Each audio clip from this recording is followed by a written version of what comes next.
Hello everyone. This is the starting lecture on quantum physics. Right, in your syllabus, quantum physics is one whole part on its own. Right, that means it's one chapter in the syllabus 9478. Right, but for our sake, we will break it up into two parts because there's a lot of information to cover. Right, so in this part one, we'll cover LOs A, B, C, D, E. Right, and the first part of this notes will cover A and B only. Alright, so let's dive straight into the lesson. Right, so as an introduction, we'll talk about what this chapter quantum physics is about. Right, this chapter marks the beginning of modern physics. Right, and the physics you have studied so far is called classical physics. Right, however, we require an understanding of waves and positions from classical physics to proceed with this chapter.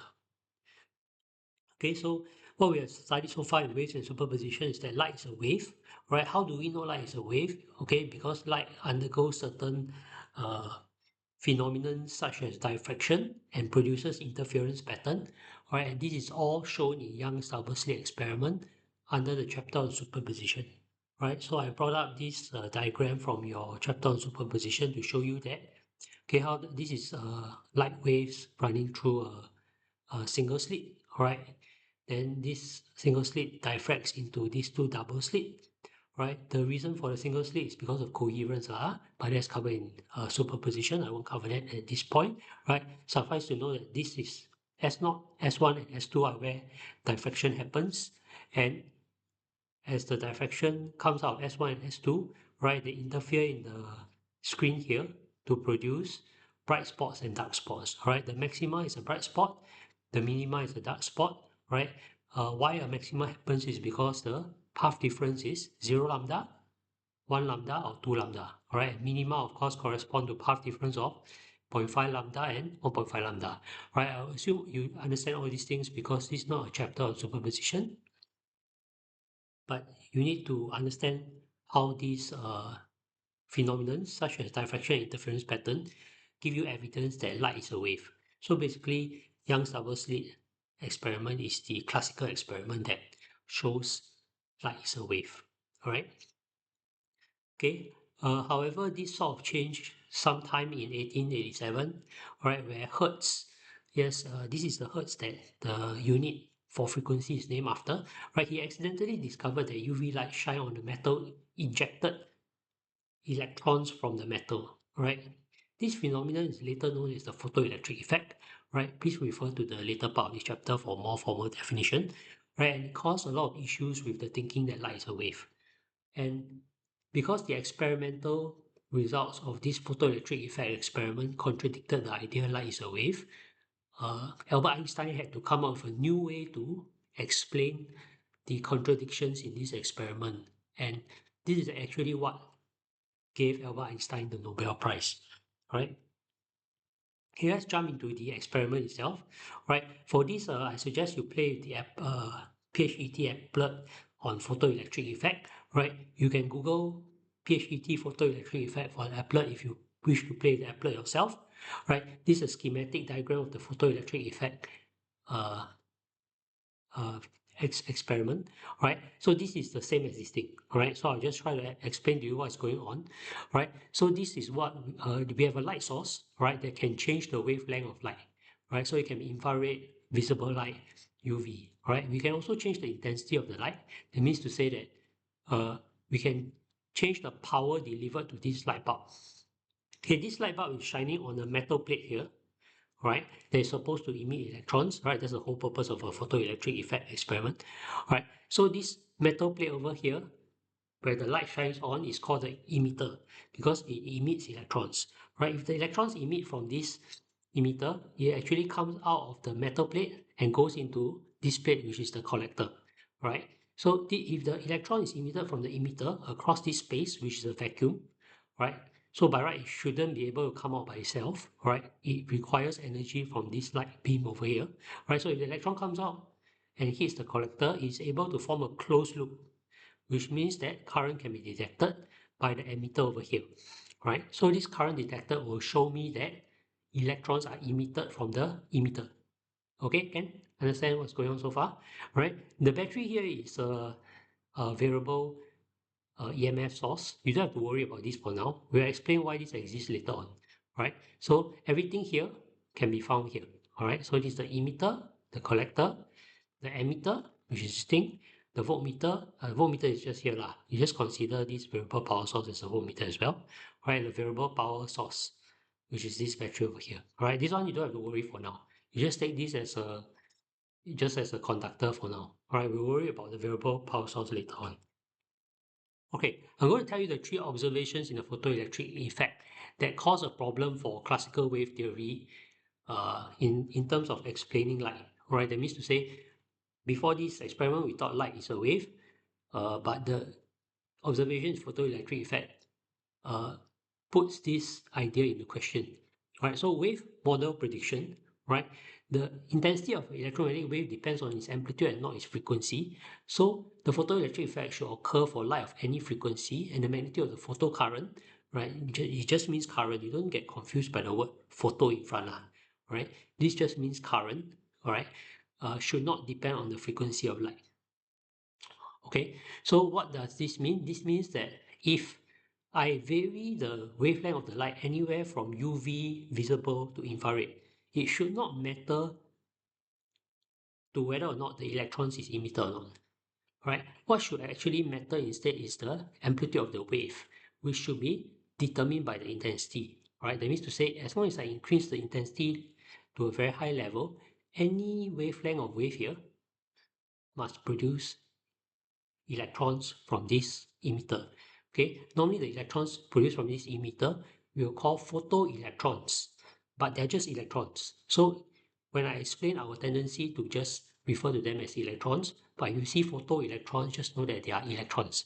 Nothing special about them except that they are electrons emitted because light is shone on the metal plate. Okay, yeah. So moving on, we realize that the wave model suggests that any wavelength here should produce as long as the intensity is high enough. However, the experimental results, as you'll see later, shows that this is not the case, right? In fact, for each metal, there is a special wavelength that must, there's a special wavelength that must meet at maximum be that wavelength, right, for the electron to be emitted, right? So let me try and rephrase that up. So up to a certain wavelength, the electron is emitted. Above that wavelength, no matter how high intensity is, the electron is not emitted, right? So that is the observation made in the photoelectric effect, right? And because we're talking about maximum wavelength, then that maximum wavelength must associate itself with a minimum frequency because V equal F lambda, right? So the speed of light or any electromagnetic radiation in this space will be considered the same, 3 times 10 to the power 8. Therefore, a maximum wavelength should correspond with minimum frequency, right? So that's why here they say the photocurrent depends on the frequency of light. For given material, okay, most is all metal lah. That means to say, for example, sodium, zinc, they are called different materials, right? Monochromatic light with a frequency below a minimum threshold produces no photocurrent regardless of intensity, right? So this is the actual observation which contradicts this wave model prediction. The second prediction is if light falls on a substance is very faint, time may elapse before the total energy absorbed by the surface equals to the work function energy, right? Work function energy is, I'll define it for you here, is actually the minimum energy required to pull an electron out of the metal, okay? Hence, for faint illumination, that means to say low intensity, right? We should expect a time delay between we switch on the light and the photoelectron appear, right? So that means to say, if intensity is very low, let's say it's 1%, right? As I shine the light here, right, the electron should take some time before it come out. But if the condition of minimum frequency here is met, right, we find that there is no measurable time delay. That means, to say even if the intensity is very low, that means the power supply is very low, as long as the frequency hits the minimum frequency required for that particular metal for electron to appear, the electron appears immediately. Okay, so this is regardless of the intensity of the light shot. That means whether it's 100% or 1% doesn't matter. Okay, so this is the second contradiction. And finally, Alright, 3. Because the energy delivered to the emitter surface depends on the intensity of illumination, we expect the stopping potential to increase with increasing light intensity. Now, what is stopping potential? For now, you don't worry about this term. I'll just tell you that stopping potential is what measures the maximum Ke of the electron coming out of the metal plate. Right? So later I'll show you that as you shine light on the metal plate, right, the electrons come out with different Ke. Alright, and the stopping potential tries to measure the maximum kinetic energy of the particle coming out of here. Right, how we do that later on we'll discuss. Okay, since the intensity does not depend on frequency, we expect stopping potential should not depend on the frequency of light. Alright, however, when we look at the results, we realize that stopping potential does not depend on intensity, but actually depends on the frequency of light instead. Right? So that means it's not about how much power I supply to this light bulb, but the maximum Ke of the electron coming out is actually solely dependent on the frequency, or in this case, when I shift this thing, is the wavelength. Alright, so that's the only determinant of the maximum kinetic energy of the electron coming out of this emitter metal. Alright, so these are the three contradictions, right, and they'll be explained by Einstein. But before we go to the solution, let's have a look at the applet. Right, so I have a look at the applet over here. Right, hopefully you can see the applet. Right, so there are a lot of buttons over here, right? But I'll just show you the main things that can be played with. Alright, so this is changing the wavelength of the light. Obviously, if you want to find the frequency, it's very simple. You just take speed of light divided by this wavelength, you get the frequency. Alright, so we talked about minimum frequency earlier. We are actually talking about maximum wavelength, right, as discussed earlier. So as I haven't switched on the light yet, because you see intensity 0 means there's zero power delivered to this lamp, right? But currently the metal chosen is sodium, right? So for sodium, what I'm going to do is I'm going to switch on the intensity, right? So now light is on, I'll just keep it at 50%, right? Just for the sake of this lesson, all right? Roughly lah, doesn't really matter, right? So you can see I can change the type of light, right? I'm at infrared now. Okay, so by right, this light is not visible lah. You cannot see this light, but there is light. There is electromagnetic radiation coming out of the lamp, right? So this is red. You can see so far no photoelectrons came out. No electrons came out of the metal plate, right? Until somewhere here. All right, this is my first photoelectron. This is an electron, right? So somewhere here, roughly here, I can shift a little bit left and right to find the exact position whereby the first electron came out. But I'm not going to struggle to do that. You can play with that yourself. Right? But you realize that, at this number, without changing the power delivered to the lamp, at this wavelength, right, somehow there's electrons. Right? And so far, I've been moving from infrared to ultraviolet, which means that my wavelength is dropping, right? So can you see this is considered the maximum wavelength for the photoelectron to occur? Because if I go higher than this, higher wavelength than this, can you see the photoelectron stop occurring? Right? So this is what is called maximum wavelength for photoelectrons to occur. And if I go lower, right? So this is roughly here, 590 nanometers. You can go and Google what is the this is called threshold wavelength. Later we define the term. A threshold wavelength for sodium. Alright, so it's around 590 nanometers according to its applet. But if you go and Google, it may be slightly different number. Different experiments give slightly different number. But the concept is the same. That there's a maximum wavelength for each metal for photoelectrons to be emitted. Right? So they're just electrons, so you have to worry too much about the word photo. Okay? So if I move down further, you will observe that if you observe carefully, you realize that the electrons seem to move faster, right? All these dots are electrons, right? And this is a vacuum. I remind you, this is a vacuum. By right, electrons are not supposed to cross a vacuum because it's supposed to be an insulator, okay?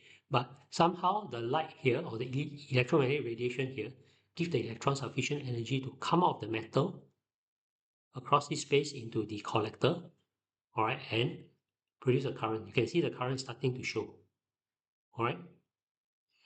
And you will expect that if I move on more and more, lower and lower wavelength, more and more current. Okay? Alright, so this is the first contradiction. The part about The timing, right, is a bit hard to show. All right, I think the answer was what, 519 or something like that. I think this one shouldn't have any. Okay, let me see. 519, right? Somewhere here. I think like that should have nothing already. So if you look at intensity, right, the argument was that the emission should be instantaneous regardless of how much intensity is given. All right, so if the intensity drop to very low, by right, it should take some time for the electron to come out. Okay, but it doesn't. All right, but it doesn't. This app doesn't show that very well. Okay, but it doesn't. All right, so the electron just come out immediately once the intensity, once the maximum wavelength is hit. Right, so that's the second contradiction. Right, this app doesn't show this phenomenon very well, unfortunately. Right, and then the final thing is about threshold frequency. That's not threshold frequency, sorry. The final thing is about stopping potential. Right, the stopping potential part I explain later because it's quite complicated. So I'll come back to this app after I've completed what Einstein's explanation is. Then I'll come back and explain the last contradiction. So just know the two contradictions are, number one, as long as the intensity is not the sole determinant of whether or not electrons are going to come out or not, rather it's the wavelength, right? So each metal got its particular wavelength, like sodium is roughly like that. Something somewhere here, right? If I change the metal, this number changes, so it's metal dependent, right? So it's the maximum wavelength is dependent on the type of metal, right? So zinc, I think requires an even lower maximum lambda. Right, I'm not sure what the value is, but we'll just try and play with it. Okay. Okay. So zinc, you can see somewhere here, right? So zinc's maximum wavelength is somewhere here. Okay, and this is regardless of intensity. So even my intensity very low, you should realize there's still electron coming out. It's just that it's slower. Alright, actually should have there. See, come out already. Okay, there's a reason for this. This nothing to do with time delay. This more to do with another idea. Alright, we'll cover it. But you can see as long as I hit the maximum wavelength, right? By right, the metal should produce electrons. Alright, it should come out. It's just that let's see it come out already. Alright, but if I turn to this side, right, it won't come out at all. You can go and try and play with it yourself because it will take some time to observe these things. Okay, we'll carry on the next part in a moment. Alright, see you in the next lesson.